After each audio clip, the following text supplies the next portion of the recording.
Hi. So in this video, let's try to understand what HTML DOM is and what is DOM manipulation. A DOM tree is nothing but, so we have this HTML code, right? So all the HTML code will be wrapped inside tags, particular tags. In order to denote a HTML document, we wrap all our HTML code inside one single tag, and that is HTML tag.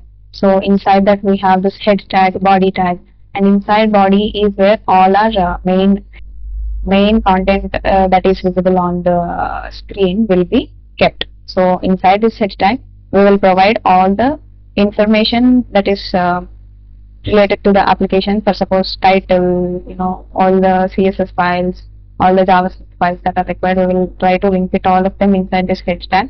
And inside this body tag is where we keep all our main content of the. So before trying to understand what this actually is, what this DOM tree is, we try to understand first what HTML is and how HTML will be rendered on the browser, rendered by the browser.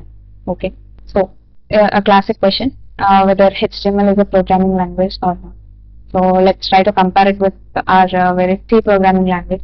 So how does C program executes and how does HTML work in general? Let's look on the left side itself for now. C program, it is compiled and then executed. So whatever the code we write, if you remember, we write it in an application. We have a software where we can write our C code.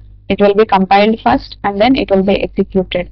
So this is how we write our code in a .c file with a .c extension. Okay, and then the code will be compiled into machine code, a code that is understood by the machine to process. And then the code will be converted into binary zeros and ones, and it will be executed by the operating system inside our machine. Okay, so whatever the code that we are writing, it is for the machine, the CPUs and the OS that we have inside our machine. And then we can see our output. So whatever the code we have given, it will be converted down to zeros and ones so that our machine can understand it and process it, and it has some logic. Okay, it has some calculations that it can do and give us some output that will be displayed. So we can see some kind of logic, some kind of calculation, some kind of brains involved in a programming language. Okay, that we can see in here. But if you see in HTML, how does that work?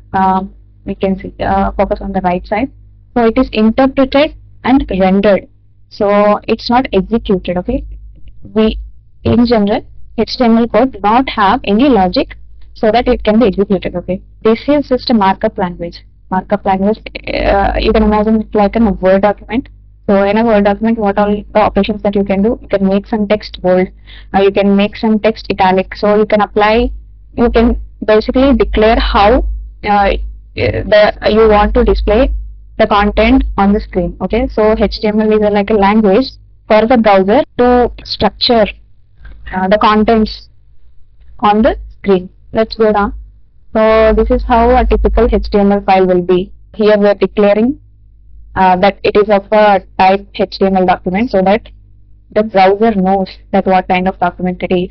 And then we wrap all of our HTML code inside the single tag HTML. Inside that we have this head tag and this body tag.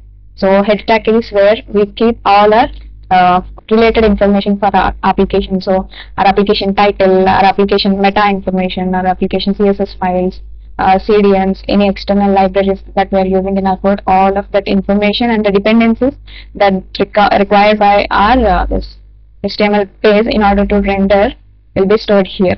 And inside this body tag is where we keep all our main elements, main tag. Okay, so when we have this HTML code, right?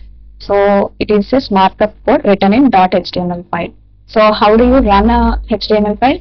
You open it via a browser. So when you open it via a browser, what does the browser do?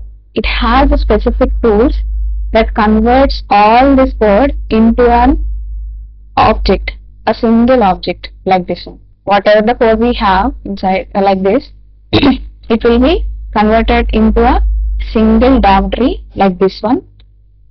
Okay, and then the browser tries to navigate from the root to bottom like this. It will parse from this document object, it goes down to HTML tag, and then inside it checks and renders all the elements in this DOM tree accordingly. Okay.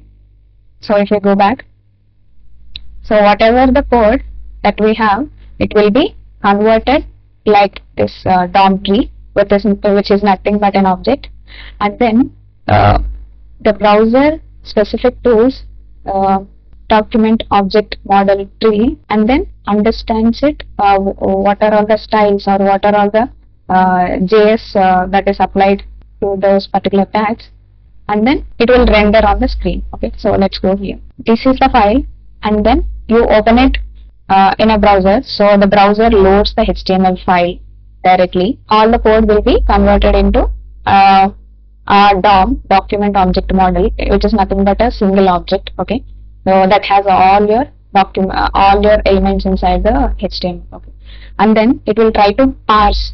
It will try to parse from top to bottom, one by one. It parses everything inside this tree one by one, and then decides to render on the browser screen according to the styles it has, according to the events and all the logic that we have in JavaScript, not in HTML.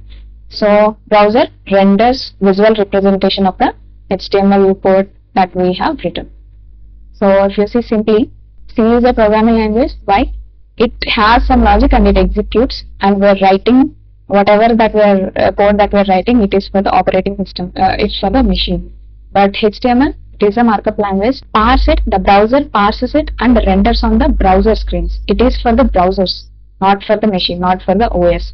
So it is for the web pages, and so this is basically, we're writing it for the machine, for the CPUs, for the OS that we have inside our machine. But HTML is plainly for the web browsers, and it is mainly, like, the whole and sole purpose of HTML is for the browsers, and the browsers only can interpret it and render on the pixels that we have on browsers. So finally, we can conclude that HTML is not a programming language. C creates programs that do things. Okay, it has brains, while HTML creates documents that display things on the web browser. Okay, I hope you understood. So whatever the HTML code we have, it will be converted into a DOM tree. So this is what we call as a DOM. Okay, document object model. If it is something like an object, we can access it, right? So we can access this DOM from browser and somehow try to manipulate it. For suppose we have this h1 tag here. Since the whole HTML code is an object, it is living inside this document. Okay, I can access it, right? So I will access this document object, and then inside this one, I'll try to access this h1 tag, and then I'll try to do something with it. This is what we call as DOM manipulation. It is nothing but accessing, modifying, adding, deleting the elements inside this DOM tree is called DOM manipulation. We do it with the help of JavaScript. With the HTML alone, we cannot do it. We can only do it by adding JavaScript inside our HTML. Okay, that is DOM and DOM manipulation.